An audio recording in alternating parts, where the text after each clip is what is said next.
Hey guys, I originally had this audio recorded during the actual playthrough, but there was a discrepancy between my audio recording and the actual video recording that caused the video file to show up as less, so I'm gonna have you guys live with just listening to me talk after the fact. Now, what I'm talking about today is gonna be I Want to Be the Guy Gaiden.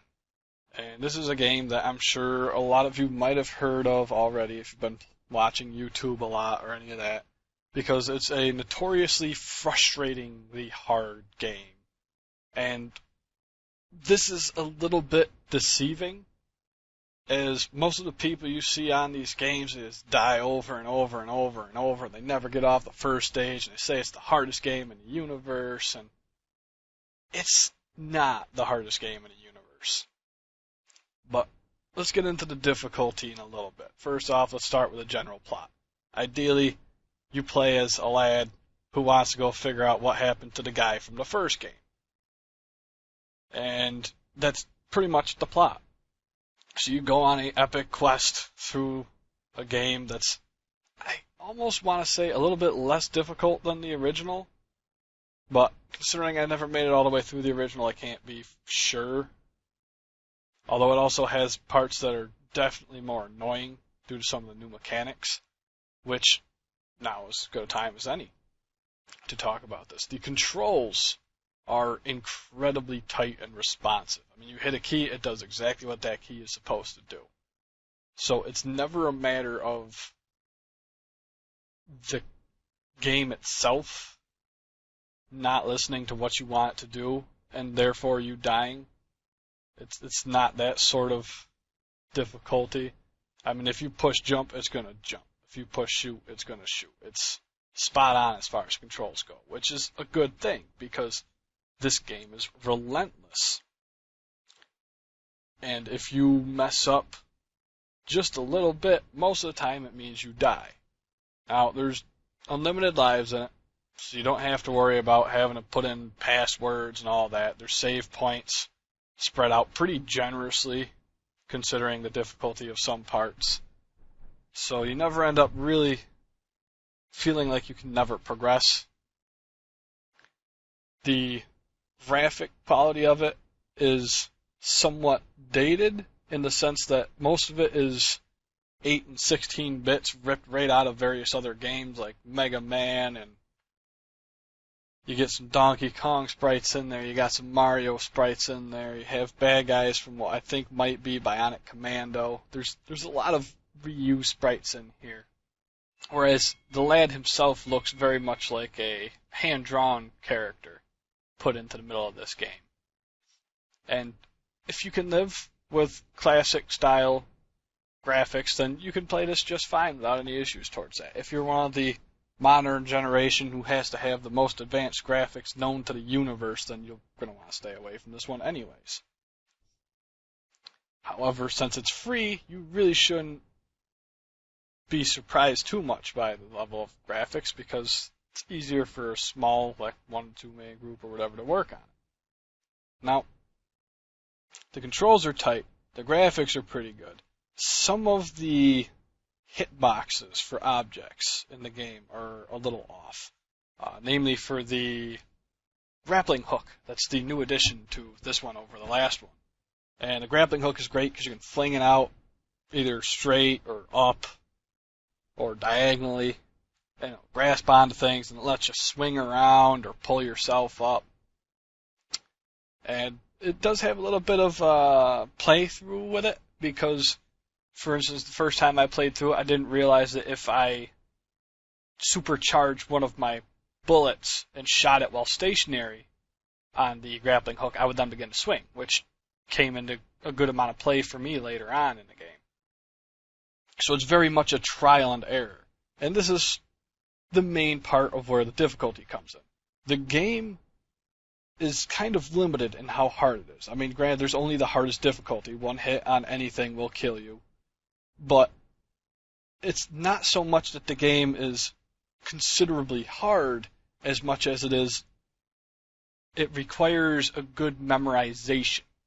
If you have a good memory, then this game is going to be generally a breeze compared to somebody that doesn't have a good memory.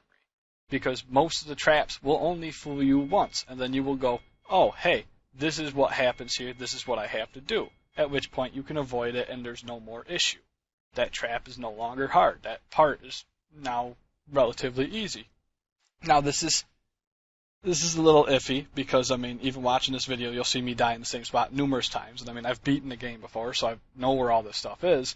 But at the same time, saying just because I know it's there, I'm not going to mess up, isn't really necessarily the truth either, because I'm not the best person ever. I keep making mistakes continually, especially when it comes to jumping with the grappling hook, because sometimes you'll jump and you'll just miss the spot that you need to hit in order for that grappling hook to hit, and then you will just drop to your death and you kind of get stuck there. So, I mean, there is still some difficulty to it. It's just not as hard as most of the videos look to say.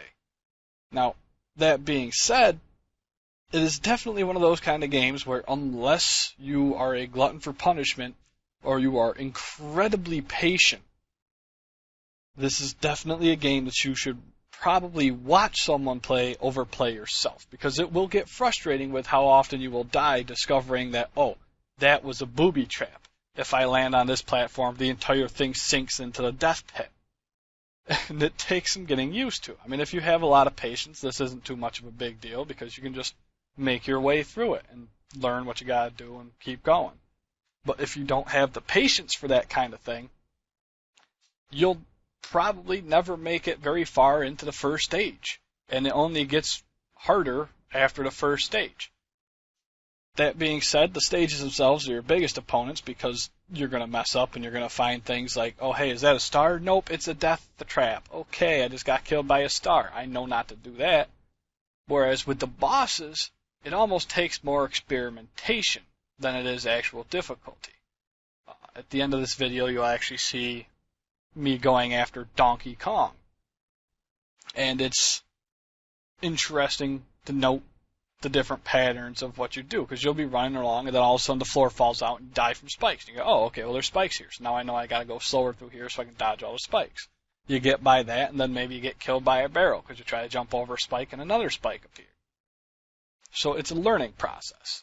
And then the bosses themselves keep this learning process going, because you jump up and you start shooting them and realize this is just bouncing off of the boss. So then you got to figure out how you're supposed to kill the boss. You experiment around. You try your grappling hook.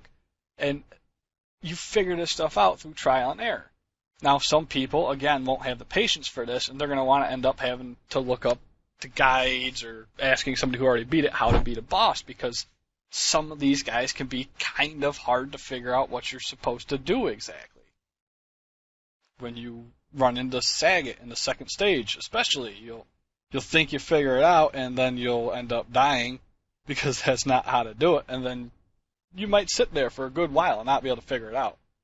But at the same time, that's the main draw of this game, is that perceived difficulty of you have to learn and do what you want to do to get through it. I mean, it's very much Dark Souls in that manner, where you learn as you play more than you play to, after reading it in the instruction manual, know exactly what to do. Now, the nice part about the options here is there's no real big options. I mean, you got your volume, you have your graphic level, which I actually turned down. It doesn't really hurt the gameplay to leave it up, but when you die, the higher the setting for the graphic level, it kind of slows it down, which if you start suddenly dying a lot in one spot, it'll get a little frustrating, that drop in frame rate that prevents you from immediately starting back up again. So it is something to keep in mind. I usually drop it down to 2 or leave it at what it's at, and that way I can just keep getting back into it faster and faster. The reset button, I would highly recommend you rebind, because you will use it a lot. I mean, the only other button you're going to use more is jump, because you will end up dying a lot through the whole experimentation of playing the game. So, honestly, I can't recommend this to everybody, because it is hard, and a lot of people don't have the patience for something this frustrating in the learning process. But if you can get by that, it's definitely worth trying. I mean, it's free, so it's not like you're wasting any money.